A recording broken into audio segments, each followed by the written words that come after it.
Une méditation tirée du livre Maranatha, le Seigneur vient d'Ellen White. 11 juillet, le temps du criblage. Et parce que l'iniquité se sera accrue, la charité du plus grand nombre se refroidira. Matthieu 24, verset 12. Dès que le peuple de Dieu sera scellé sur le front, il ne s'agit pas d'un sceau ou d'une marque visible, mais une consolidation intellectuelle et spirituelle dans la vérité, de laquelle il sera impossible de le dévier. Dès que le peuple de Dieu sera scellé et préparé pour le criblage, celui-ci aura lieu. En réalité, il a déjà commencé. Les jugements de Dieu s'abattent déjà sur la terre pour nous avertir, afin que nous puissions savoir ce qui nous attend.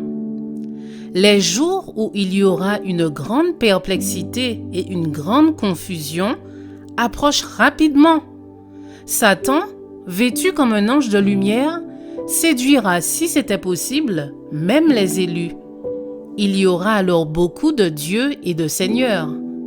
Tout vent de doctrine soufflera. On essaiera de nous imposer l'observation du faux jour de repos.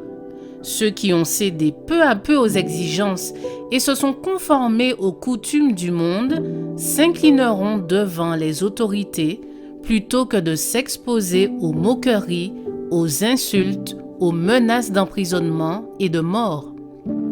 Le conflit aura lieu entre les commandements de Dieu et ceux des hommes. À ce moment-là, l'or se séparera des scories dans l'Église. La vraie piété se distinguera nettement de son apparence et de ses oripeaux. Bien des étoiles que nous avions admirées pour leur éblouissante clarté s'effaceront dans les ténèbres.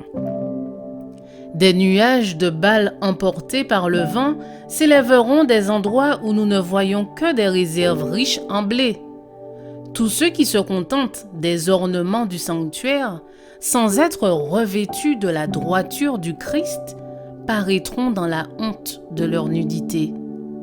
Cependant, il y a des hommes qui recevront la vérité et occuperont la place vacante de ceux qui s'offensèrent et abandonnèrent la vérité.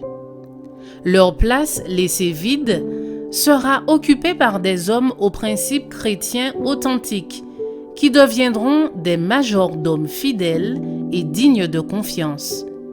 Ils présenteront la parole de Dieu avec simplicité et dans son cadre authentique. Le Seigneur agira de telle manière que les mécontents se sépareront des fidèles. Les rangs ne se réduiront pas. Ceux qui sont fermes et fidèles combleront le vide laissé par ceux qui se sentent offensés et apostasie.